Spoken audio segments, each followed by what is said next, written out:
Snake Sage Mode. Snake Sage Mode comes straight out of Ryuchi Cave, this dark, creepy underground pit that's basically survival of the fittest. Forget the friendly vibes of Mount Myoboku, cause this place is totally brutal. It's ruled by the White Snake Sage and her squad of ancient snake bosses, and the only law here is eat or get eaten. Basically, if you're not absolutely strong enough, you're food. The natural energy in Ryuchi Cave is crazy invasive, spreading through you like poison straight out of the Earth's core. It's tied super closely to snakes themselves, all about shedding, rebirth, and deception. The core philosophy here ain't blend with nature like the toads teach. In Ryuichi, you gotta literally dominate nature, crush it into submission, and force it to work for you. Training for Snake Sage Mode? Bro, that's a straight up life or death ritual. First, you gotta survive fights with deadly snakes inside the cave to prove your body's tough enough. Then, the White Snake Sage personally bites you, injecting natural energy like venom right into your veins. From that second, it's all on you. You gotta balance that toxic energy instantly with raw power. If your body isn't totally durable enough to handle it, you literally mutate into a snake, and then the White Snake Sage swallows you whole. Orochimaru wanted it, but he failed. His constant body hopping weakened him too much to handle the balance. Kabuto, though, he nailed it by splicing DNA from the Sound 4 to boost his physical strength. And Mitsuki? This kid only got it after Orochimaru ran 6 hardcore experiments on him, wiping his memory after every failure until one attempt finally worked.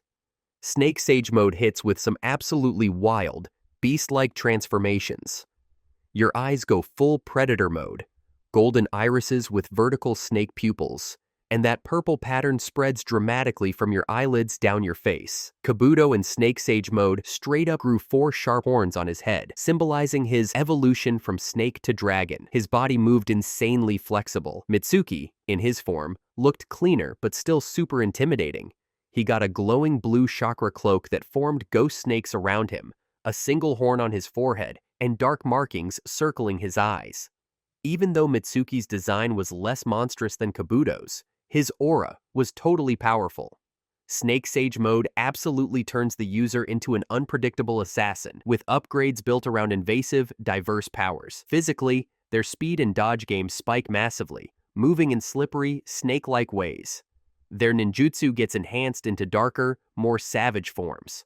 Kabuto even invented brand new techniques like inorganic reanimation, literally breathing willpower into non-living matter using natural energy, making rocks and earth come alive as deadly weapons. The sensory boost is insane too, basically giving the user snake senses. And especially, you get protective eyelid membranes that defend against genjutsu and visual attacks, while Mitsuki's version creates spectral snakes that extend his range, wrapping up enemies from a distance. Like all Sage Modes, it still has drawbacks. You need silence to gather natural energy, and the time limit is real. But Kabuto broke that limit completely by splicing Jugo's DNA, letting him passively absorb natural energy even mid-fight. That means no meditation, no pause button. Kabuto's Snake Sage Mode could be absolutely sustained in non-stop combat. The defining battle for Snake Sage Mode was Kabuto versus Sasuke and Itachi. This fight showed just how terrifyingly strong Kabuto became, holding off both Uchiha brothers at once. Honestly, he's insanely underrated. Kishimoto literally had to pull out Izanami as a retcon just to give Itachi a win and stop Edo Tensei. Snake Sage Mode totally reinvented Kabuto, from Orochimaru's assistant into a top-tier villain, a super threat with power that could absolutely shift the entire war. Toad Sage Mode. Toad Sage Mode comes from Mount Myoboku, this hidden mystical land that exists side by side with the human world.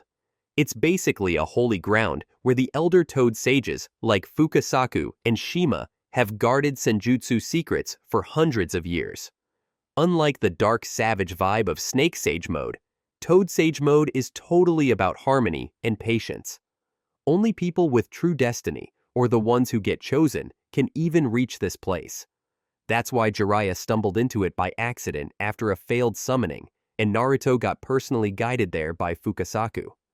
The natural energy at Mount Myoboku is pure life force, flowing from the air, the earth, and every living thing around. To master it, you gotta mix it perfectly with your physical chakra and spiritual energy. Training here is brutal in its own way. Students have to meditate on a thin wooden plank placed on top of a sky-high stone pillar, staying completely still. Literally not even a finger can move. The toad sages coat your body with a special oil that only works inside Mount Myoboku. This oil forces your body to automatically absorb natural energy. But once you leave the mountain, the oil evaporates instantly, meaning you're totally on your own from that point forward. If the ratio of natural energy gets too high, your body starts morphing into a toad, eventually turning into a stone frog statue forever. No way back. We literally saw Naruto almost become a statue mid-training. That's why the toad sages always carry these special wooden sticks, ready to smack the student and knock out the excess energy before it's too late. Toad Sage mode has some absolutely unmistakable signs. The biggest change is in the eyes. The irises turn a blazing gold with those horizontal, frog-like pupils. Bright orange markings spread dramatically from the eyelids across the cheeks, giving you those bold, toad-style lines. The difference between a perfect Sage mode and an imperfect one is all about balance with natural energy. Even though Jiraiya was insanely talented, he never hit perfection, his body partly animalized. He had a big frog nose, toad eyes, and even webbed hands and feet. Jiraiya honestly avoided using it too much because he thought it made him look goofy and unattractive to women. Naruto, on the other hand, pulled off the perfect version. His changes were way more subtle and clean. Toad Sage mode turns the user into an absolute super warrior. Physically, the buffs are ridiculous. Fukasaku himself could casually lift and toss multi-ton frog statues like they were toys. Speed and reflexes skyrocket massively too. Old Jutsu also get massively upgraded thanks to Senjutsu chakra. Naruto's regular Rasengan evolved into Sage art. Big Ball Rasengan, packing destructive force on a whole new level. And his Rasen Shuriken? He could throw it at range, with insane damage that literally shredded targets down to the cellular level. The sensory boost is just god tier. Naruto could straight up notice Kakashi's missing chakra presence in the village, pinpoint Nagato's exact location from crazy far away, and even dodge attacks without looking, just by feeling them out. And then there's the exclusive weapon of Toad Sage mode, Frog Kata. This unique fighting style uses the invisible aura of natural energy that surrounds the body. It lets you extend your punches, hitting enemies from beyond arm's reach. We saw Naruto land what looked like a miss on one of Pain's bodies, but the natural energy wave still smacked him hard. It makes every attack unpredictable and almost impossible to defend against. Toad Sage mode has weaknesses, of course. You need to stay totally still to absorb natural energy, and the form only lasts about 5 minutes before it runs out. In long battles, that's basically its Achilles heel. Jiraiya solved this with the Sage art, amphibian technique, fusing with Fukasaku and Shima, letting them sit on his shoulders and constantly absorb energy for him. Naruto came up with his own insane method, using a limited number of shadow clones to meditate from a distance. When the clones dispel, all that stored energy instantly transfers back to the real Naruto.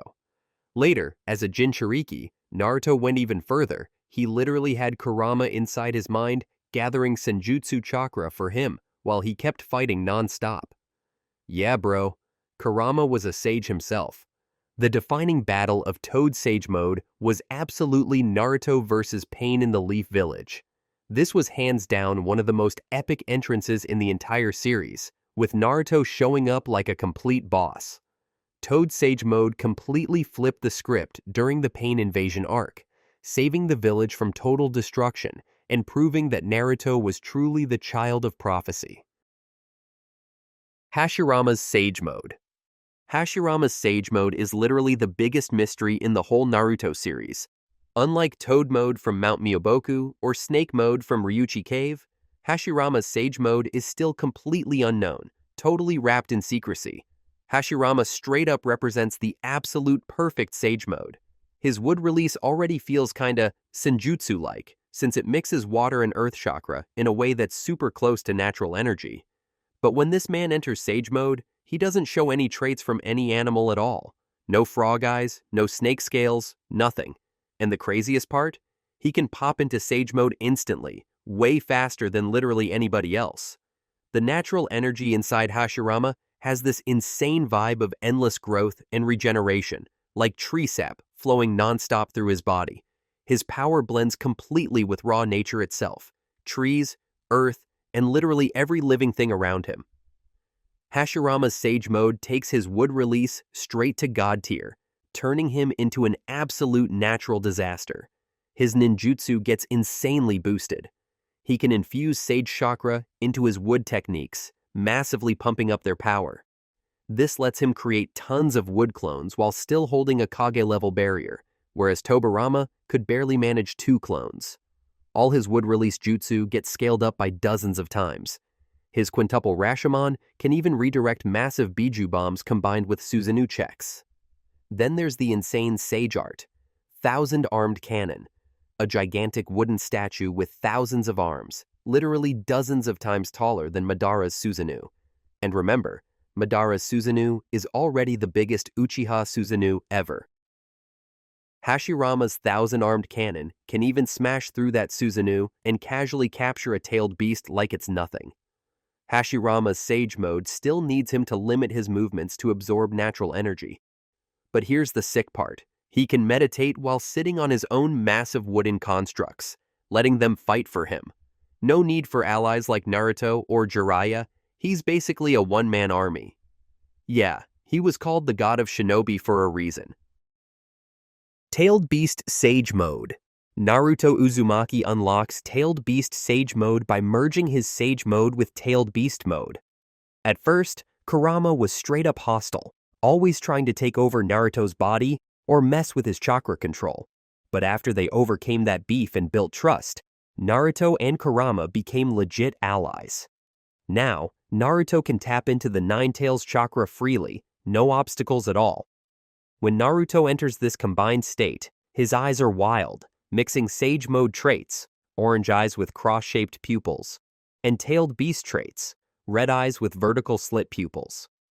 Total power flex. Keeping Sage Mode active is usually tough since it needs meditation and staying completely still. But Naruto straight up hacks this by having Kurama inside him. Kurama helps him perfectly balance natural energy and Tailed Beast chakra, so Naruto can switch modes smoothly and maintain max power throughout fights. With both forms active at the same time, Naruto gets all the benefits stacked, literally boosting every ability insanely. He can even add Sage Mode to Rasengan and Tailed Beast Bomb, Tailed Beast Rasen Shuriken, coordinating with Sasuke to strike Obito when he was the 10 Tails Jinchuriki. Absolute chaos-level power.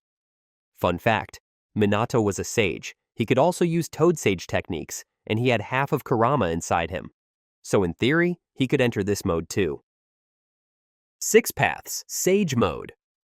Yo, 6 Paths. Sage Mode is next level insane. Literally the strongest Sage Mode ever. And the crazy part? You don't even need regular Sage Mode first. You just get this power if Hagoromo personally grants it. Sounds chill, but bro, not everyone meets the dude. Hagoromo only gives it to those he trusts to have strong faith in humanity. Before Naruto, he gave it to his son, Ashura. The real flex of this mode is that it massively boosts all Sage abilities, power, speed, endurance, reflexes, everything goes into overdrive. Once Naruto hit this state, he could sense chakra and invisible stuff, like those shady shadows in Madara's limbo world. He could also create and control truth-seeking balls, these orbs of 6 Paths chakra that can literally destroy anything they touch. On top of that, Naruto could borrow chakra from all the tailed beasts. Yeah, basically, 6 Paths Sage Mode is different from Tailed Beast Sage Mode, because now you can access the chakra of all 9 tailed beasts. Now Naruto can use their unique abilities, like Shukaku's Magnet Release, Matatabi's Blue Fire, Isobu's Water Release, Son Goku's Lava Release, and a ton more. Absolute chaos energy. With this mode, he could also use Yin-Yang Release to heal, like more badass than a super medical ninja. Yin-Yang lets Naruto create and control stuff and fix even the worst injuries. Thanks to this insane power, he literally saved Guy from certain death and, recreated one eye for Kakashi. Naruto himself said this mode lets him do basically anything. Yes, bro, he could even fly. Long story short, with 6 Paths Sage Mode, His power is straight up godlike. Orochimaru's Cursed Seals.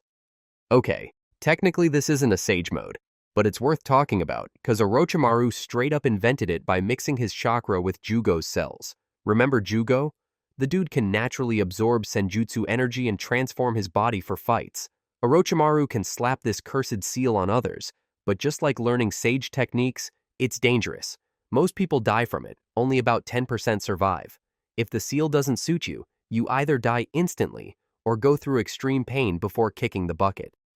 The first survivor was Anko Mitarashi, Orochimaru's student. She was one of the first 10 test subjects for Orochimaru's Cursed Seal of Heaven, and she was the only one to make it. Here's the insane part. Since Jugo can naturally absorb Senjutsu, Cursed Seal users don't need to meditate. They just activate the seal, and a pattern spreads over their body. The more power they push, the more the pattern grows. This is called first-level transformation, giving them boosted physical abilities and a bigger chakra pool. Still, it's not as strong as regular Sage modes. There are two main types, Cursed Seal of Heaven and Cursed Seal of Earth. We mostly see Heaven because Kimimaro was the only one rocking the Earth version. Fundamentally, they work the same. The real beast is second-level transformation. At this stage, the user undergoes crazy physical changes, often looking like animals. For example, Sasuke level 2 had dark gray skin, long hair, bat-like wings, and Kimimaro level 2 had a dinosaur-like tail and giant bones sticking out. Basically, it's like an imperfect sage transformation. And yeah, the power is insane. Even though they eventually lost, the Sound 4 gave the Konoha team a brutal fight when rescuing Sasuke. Sasuke himself, rocking level 2, defeated Deidara, an S-rank Akatsuki ninja, and his raw power back then wasn't even that insane. But here's the kicker. These seals are made from Jugo's DNA. If Jugo absorbs too much Senjutsu, he goes full monster, unconscious, blind rage, and wants to kill everything. So staying in level 2 for too long can mess with your mind, turning you insane. Even if you don't overdo it, the seal still weakens your mind because it pumps extra chakra into you from Orochimaru, making you more likely to obey his commands. Basically, anyone hungry for power is super easy for Orochimaru to control, and the seal is crazy hard to remove, carrying both Orochimaru's power and will. That's why top ninja like Kakashi and the third Hokage usually seal or suppress it instead of removing it. In the series, the cursed seal was fully removed only twice. Itachi forced Orochimaru out of Sasuke and sealed it with the Totsuka blade. Sasuke used the evil releasing method to pull Orochimaru out of Anko's seal. Fun fact, Orochimaru can place a cursed seal by biting someone's neck, instantly binding them and spreading the pattern to restrict movement. If they survive, it means they're compatible with Jugo too. Jugo can then implant his flesh and chakra into their body. For example, in Sasuke vs. Killer Bee, Sasuke got wrecked, chest torn open, and Jugo saved him this way. And for Mitsuki, Orochimaru placed a powerful cursed seal on his heart, meaning he'd self-destruct if anyone tried to dissect his artificial body. Absolute savage-level power. 3 Jewels, Suction Crushing Technique. This move is wild, because it's pulled off by puppets 6, 7, and 8 from Chiyo's legendary Chikamatsu collection. These 3 puppets line up in a triangle, and once Chiyo triggers the seals marked Buddha, Dharma, and Sangha, things go crazy. A massive whirlwind bursts out, absolutely dragging everything into the center like a vacuum on steroids. Anything caught inside gets totally crushed with insane force and then blasted out the back like it never existed. It's made to wipe out enemies, fast and brutally clean. In terms of power, this technique's super effective in big fights, especially when you're up against multiple enemies at once. But yeah, it's not flawless. If the suction pulls in too much or gets overloaded, the puppets can't hold up, they're left totally exposed. We actually saw that happen when Sasori dropped a ridiculous swarm of his own puppets and completely tore through the formation. Tiger Vision Staring Bullet. This jutsu is absolutely badass and super specialized. It takes crazy focus and insane drawing skill to pull it off. Sai used this move during the 4th Great Ninja War, and he literally trapped one of the 7 ninja swordsmen of the mist inside his own artwork. The process is wild. The user draws a massive tiger, and once it's done, that thing literally comes to life, jumping right out of the scroll. Still linked to the paper, the tiger goes straight for the target, grabs them with its claws and fangs, and drags them back into the scroll, locking them inside the drawing like a damn prison. But because the illustration is so huge, it takes a solid chunk of time to finish, so the user has to stay fully focused and be protected while they work. One wrong move, and they're done for. In the anime, Danzo said that to max out this jutsu's power, Sai had to actually use his emotions. When the user loses control and gets overwhelmed by dark feelings, their eyes turn pitch black, the pupils glow red, and some creepy black fluid starts leaking from their eyes and mouth.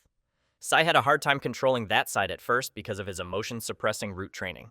But after seeing Rock Lee's absolute determination to protect his friends and remembering his own bond with Team Kakashi, he finally pushed through and mastered it. Fire Sealing Method. This jutsu is honestly pretty interesting. It lets the user literally pull in and trap any fire release attack nearby straight into an empty space inside a sealing scroll. Yeah, that's the same technique Jiraiya used back in the day. It can absorb any kind of fire, no matter how intense, and keeps it completely sealed inside. The flames stay frozen in their original state, waiting until the user decides to break the seal and unleash that same fire all over again.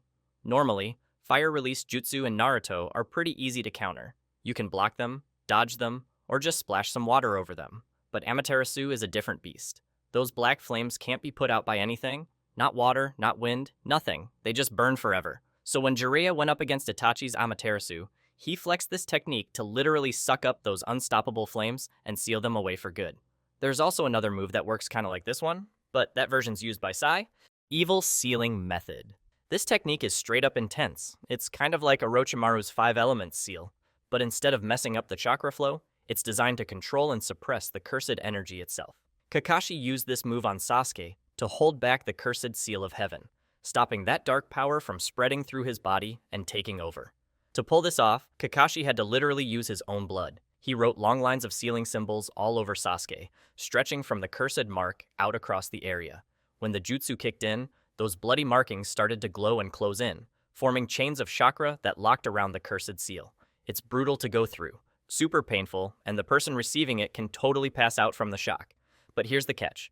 The evil sealing method doesn't remove the curse. It only holds it down. How well it works depends completely on the willpower of the person it's cast on.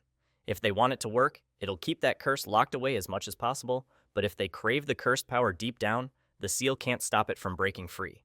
That's why, even after Kakashi used it on Sasuke, he pushed him to train like crazy, teaching him the Chidori so he wouldn't depend on Orochimaru's dark energy. Still, it wasn't enough. Sasuke eventually gave in and chose to embrace the cursed seal's power. In the years that followed, the evil seal stayed on his body, but it was basically dead. It had no reason to work anymore. When Sasuke finally got the cursed seal of heaven removed for good, the evil sealing mark vanished along with it. 5 Elements Seal. This sealing jutsu is seriously nasty. During the Chunin exams, Naruto tried to tap into Kurama's chakra while fighting Orochimaru in the Forest of Death. That's when the 8 trigram seal on his stomach became fully visible, and Orochimaru decided to mess with it. Channeling his chakra into the 5 fingers of one hand, Orochimaru slammed his palm right onto Naruto's stomach, imprinting the 5 elements seal on top of the existing 4 symbols seal. Now here's the crazy part. The 4 symbols seal is an even numbered seal, while the 5 elements seal is odd numbered. When you stack an odd seal over an even one, it totally messes up the balance. The result? Pure chaos in the chakra flow. For Naruto, this was brutal. The 5 element seal completely disrupted the link between him and Kurama, blocking him from accessing that insane 9 tails chakra. On top of that, it threw his own chakra out of sync, making it hard for him to even fight properly. Right after getting hit with it, Naruto literally blacked out on the spot. Later on, Jiraiya came through and removed the 5 element seal, restoring the perfect balance between the 2 sealing layers. Once that was done, Naruto's chakra finally flowed freely again, and he could once more call on Kurama's power without getting jammed up by Orochimaru's trick. 8 trigrams, sealing style. This is easily one of the most iconic sealing techniques in the entire Naruto world, a literal masterpiece of Fuinjutsu engineering. The 8 trigram sealing style is actually built on top of the 4 symbol seal. The 4 symbol seal by itself already lets the user trap anything, from enemies to full-blown tailed beasts, inside an object or even inside another person. That's the same seal you saw on Minato's stomach when he locked away half of the nine tails inside himself.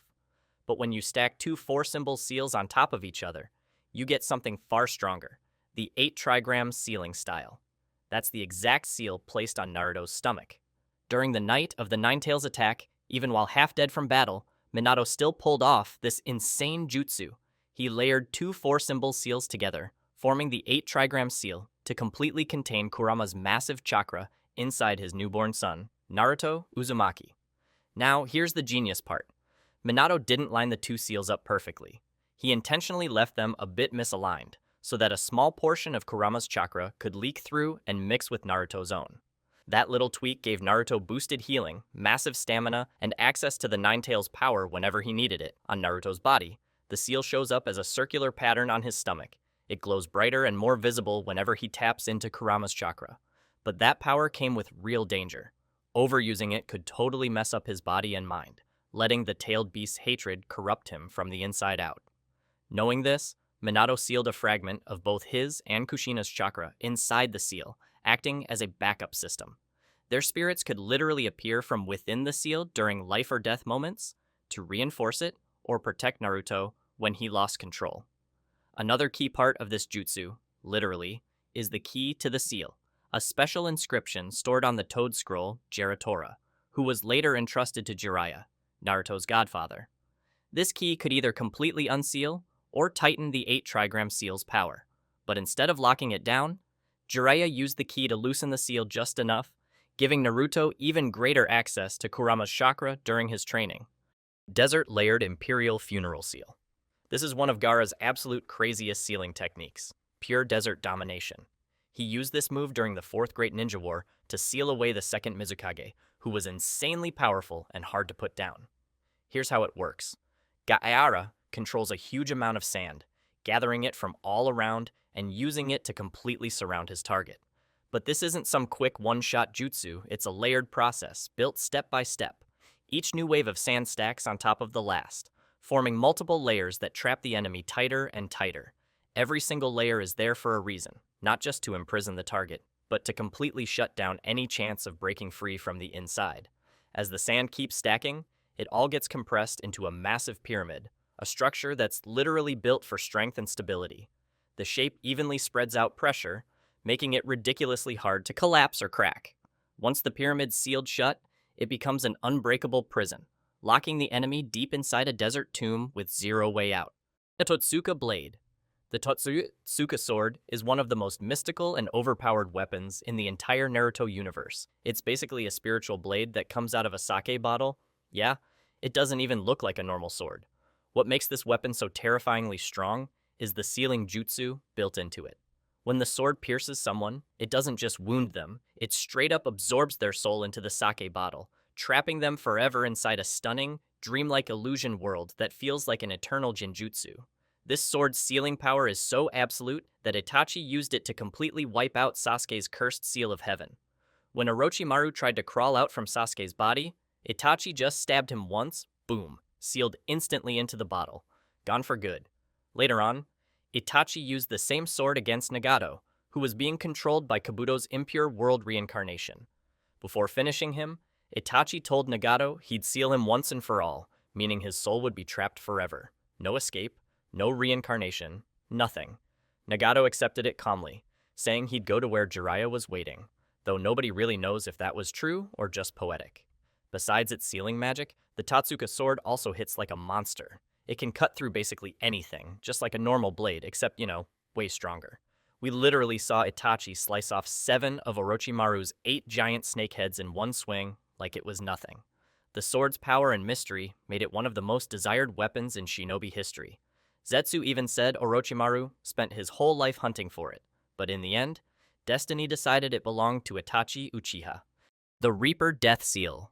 The Reaper Death Seal is another insane sealing jutsu that comes straight from the Uzumaki clan. Kushina Uzumaki, the wife of the 4th Hokage Minato Namikaze, was an absolute beast with sealing techniques, and she's the one who actually taught this move to her husband. This technique is ridiculously dangerous and insanely secret.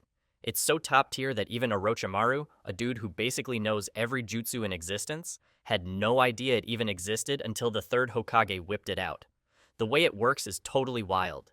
The user goes through a bunch of super complex hand signs to summon the death god, the Shinigami himself. When it appears, this creepy, ghostly god stands right behind the user and uses its hair to wrap around their soul, binding them completely. At first, only the summoner can see the death god. Then, after chanting a curse and revealing a sealing mark on its left arm, the Shinigami stabs its hand straight into the user's soul. From that moment on, the death god's arm can pass right through the summoner's body to grab the target's soul directly. The crazy part? The target can only see the death god when their soul is literally being ripped out. There are two major times in ninja history where this jutsu completely changed the game. The first one was when Minato Namikaze used it to save the hidden leaf from the Nine Tails, Kurama. He split Kurama's chakra into two halves, sealing the yang half inside his newborn son Naruto, and taking the yin half with him straight to the afterlife. The second legendary use was during the brutal battle between the third Hokage, Hiruzen Sarutobi, and his old student Orochimaru. Even as an old man, Hiruzen went absolutely all in. He pulled out the Reaper Death Seal, combined it with Shadow Clone Jutsu, and managed to seal multiple souls at once, including the first and second Hokage. He couldn't fully seal Orochimaru himself, but he did manage to take away his arms completely, leaving Orochimaru in endless pain and unable to perform any jutsu ever again. Later on, Orochimaru found a way to undo this crazy seal with another technique called Dead Demon Consuming Seal, Release. But the cost? It's brutal. The user has to literally cut open their own stomach, which can straight up kill them. Orochimaru, being the slippery snake he is, dodged death by transferring his soul into a new body just in time. All in all, this jutsu is hands down one of the most powerful sealing techniques in the entire Naruto series. But it's also one of the most forbidden, because the price for using it is your own life. Once you cast it, you're sealing your own fate too. Adamantine Sealing Chains. The adamantine sealing chains is one of the absolute strongest and most secret techniques of the Uzumaki clan. These guys were straight up monsters when it came to sealing jutsu. Nobody, and I mean nobody, could match their level. Every Uzumaki was trained in these arts, and this technique right here is the perfect showcase of how insanely good they were at it. This jutsu lets the user create huge, glowing chakra chains that burst out from their body and spread in every direction. These chains can totally lock down and immobilize whatever they touch. Their toughness is on a whole other level. Even tailed beasts, with their ridiculous godlike power, can't break free. On top of that, the chains hold you, and at the same time, they suppress your chakra completely, making the user the perfect candidate to become a Jinchuriki. But these chains aren't just for restraining enemies. The user can also weave them together to create an insanely strong barrier, basically an unbreakable wall of chakra. Kushina Uzumaki once used this exact technique to completely trap the Nine Tails inside a set area, and that was when the beast still had both its yin and yang chakra. That's how ridiculously powerful she was. Thanks to her unreal life force and her total control over the adamantine sealing chains, Kushina was considered the perfect Jinchuriki. The Nine Tails never escaped her control. Not even once. She could shut it down completely, even inside her own mind. Before her death, Kushina left behind a part of her chakra inside her son, Naruto. Later on, when Naruto tried to tame the Nine Tails, that chakra came to life, and boom, the adamantine sealing chains appeared again, helping him suppress Kurama's rage. But this technique can also be straight up destructive. The chains can be fired out as offensive weapons, smashing through anything in their path. Karen, another member of the Uzumaki clan, once awakened this ability and used it to totally destroy Tobi's massive wooden statue. Still, according to Orochimaru, Karen's version was way weaker. Just a small taste of what Kushina could really do. How Karen even unlocked this power is still a total mystery. The adamantine sealing chains isn't a bloodline limit, so it's not something you're born with. That means Karen had to awaken it through her own chakra or life force somehow. Phantom Dragon's 9 Consuming Seals. The Phantom Dragon's 9 Consuming Seals is straight up one of the most insane and complex sealing jutsu ever created in the ninja world. This thing was designed specifically to capture and seal the tailed beasts, literal monsters of chakra and destruction that could wipe out nations. At its core, this technique works like a dark ritual. It's not some solo move you can just pop off. It demands total coordination from multiple insanely strong ninja. During the process, Pain, the leader of the Akatsuki, summons the demonic statue of the Outer Path, that massive, nightmarish husk tied to the Sage of Six Paths himself. Each Akatsuki member then stands on one of the statue's fingers, perfectly matching the special ring they wear. Once the ritual starts, 9 massive ghost-like chakra dragons come roaring out from the statue's mouth, spiraling around the Jinchuriki, or the tailed beast itself if it's already been pulled out. These dragons slowly drag out the tailed beast's chakra, ripping it straight from the Jinchuriki's body. The process is brutal, absolutely agonizing. The host feels their very soul getting torn apart as the beast inside them is extracted piece by piece. When all 9 Akatsuki members take part, the sealing process lasts for 3 full days without a single break. Zetsu even pointed out that if fewer members join in, the whole thing takes way longer, proving just how demanding this ritual really is. Once it's finally complete, the tailed beast's energy gets sealed inside the statue, and one of its 9 eyes opens. That's the sign the sealing worked perfectly. But here's the dark catch. The Jinchuriki never survives it. Once their tailed beast is gone, their life ends instantly. That's the ultimate price of this jutsu. The Phantom Dragon's 9. Consuming seals isn't just powerful, it's terrifying, ruthless, and absolutely meant to change the balance of the entire world.